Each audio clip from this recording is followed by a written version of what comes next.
Welcome to the Daily Globe. Please subscribe and hit the bell icon for more breaking updates. The world is witnessing a dramatic shift in power and finance. Argentina, long troubled by economic crises, has pivoted toward the BRICS bloc and embraced China's yuan over the US dollar. This move sent shockwaves from Washington to Beijing, highlighting impatience with a dollar-dominated order. Argentina's use of the yuan for trade and debt is a sign of the de-dollarization movement. This is more than a regional story. It's a glimpse of global transformation. The rivalry between the dollar and yuan is accelerating, challenging the US's economic dominance. The world is being remade before our eyes. Let's dive into how this new order is taking shape. The term BRIC was coined in 2001 by a Goldman Sachs economist to describe Brazil, Russia, India, and China, nations poised to reshape the global economy. What started as an investment thesis became a geopolitical bloc, as these countries sought greater influence in global institutions dominated by the West. South Africa joined in 2010, making it BRICS and giving the group a foothold in Africa.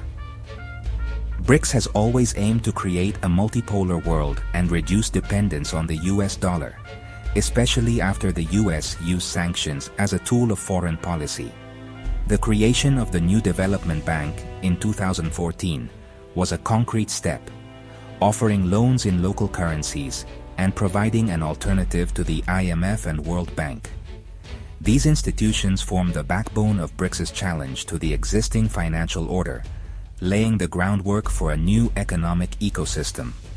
BRICS is no longer just an acronym. It's a force reshaping global finance. Argentina's story is shaped by relentless economic crises, cycles of boom, bust, and political turmoil. By 2023, inflation soared, the peso collapsed, and Argentina struggled to pay debts or import essentials. The $44 billion IMF program demanded dollars Argentina couldn't provide, deepening the crisis. Reliance on the dollar gave the US leverage over Argentina's policies. Desperate, President Fernandez's government sought alternatives for survival and pride. BRICS and China offered new markets, investment, and crucially, access to yuan. China's willingness to provide yuan was a game-changer. For Argentina, it was a chance to reclaim control over its destiny. The move was risky, but the old system had failed too often. In crisis, Argentina found opportunity in the East. The stage was set for a bold experiment in economic realignment. With dollars scarce, Argentina made a groundbreaking move, turning to its expanded currency swap with China's central bank. This allowed Argentina to access up to $18 billion in yuan, a lifeline for real-world transactions. In June 2023, Argentina used yuan to pay part of a $2.7 billion IMF debt, an unprecedented step that signaled the yuan's growing role in global finance. The government quickly authorized companies to use yuan for imports from China, easing pressure on dollar reserves. By late 2023, yuan-denominated trade became routine, and banks began offering yuan accounts to customers. These actions marked a de facto de-dollarization of Argentina's trade and finance. In just 2 months, over $3 billion in imports from China were settled in yuan. For Argentina, the yuan was a practical tool for survival, not just a symbol of shifting power. This embrace of the yuan laid the financial foundation for Argentina's bid to join BRICS. But the political winds were about to shift. Just as Argentina seemed set on a BRICS path, the 2023 election brought Javier Milei to power, a radical outsider with a pro-Western, anti-BRICS agenda. Milei swiftly rejected Argentina's BRICS invitation, signaling a dramatic geopolitical realignment.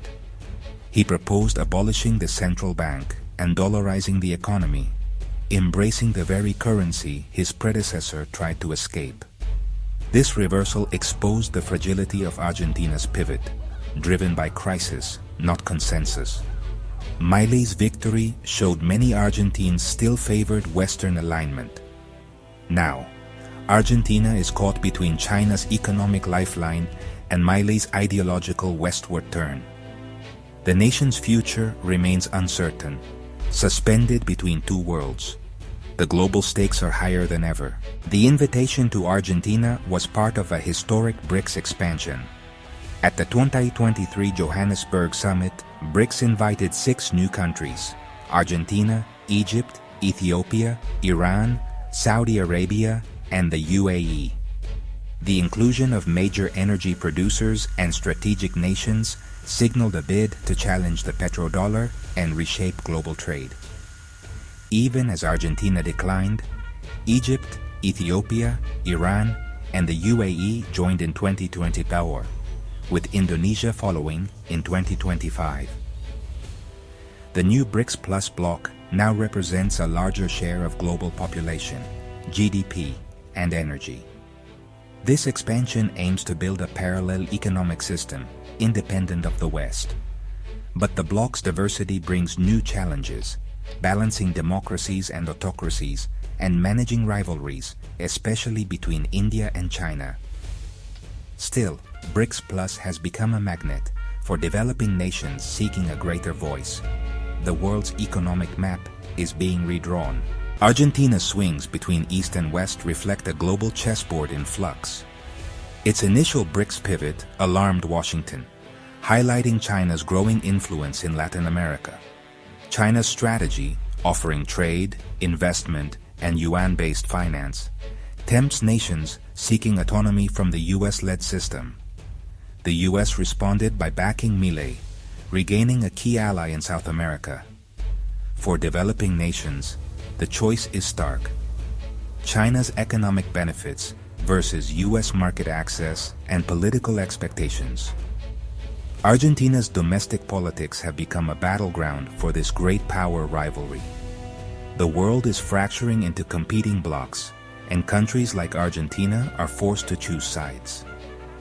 The stakes of these choices are global.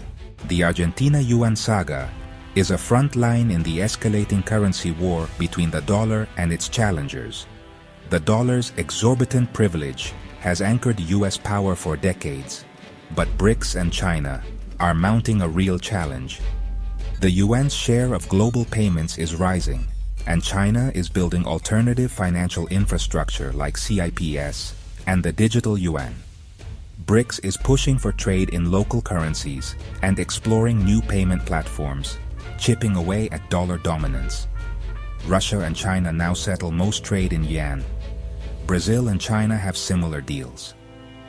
These moves multiplied across BRICS Plus erode the dollar's supremacy bit by bit. Yet, the dollar's dominance persists, thanks to deep, liquid markets and global trust. No rival currency yet matches the dollar's scale and safety. Still, the trend is clear. The world is moving toward a multipolar currency system. The dollar will remain first among equals, but its privilege is under siege. The currency battle is reshaping global finance. The story of Argentina, BRICS, and the currency battle isn't just for policymakers. It affects us all. The shift from a dollar-dominated world to a multipolar one means the end of unchallenged American economic supremacy. For Western citizens, this could mean higher prices and borrowing costs as the dollar's privilege fades. For developing nations, BRICS and new financial systems offer more choice and agency, but also new risks and dependencies. The ability of the US to use sanctions as a foreign policy tool will weaken, forcing new strategies. These changes are redefining the rules of the global game. Understanding de-dollarization and the ambitions of BRICS is essential for navigating the future. This is just the beginning of a new global order. The world is being remade, and we're all part of this historic transformation.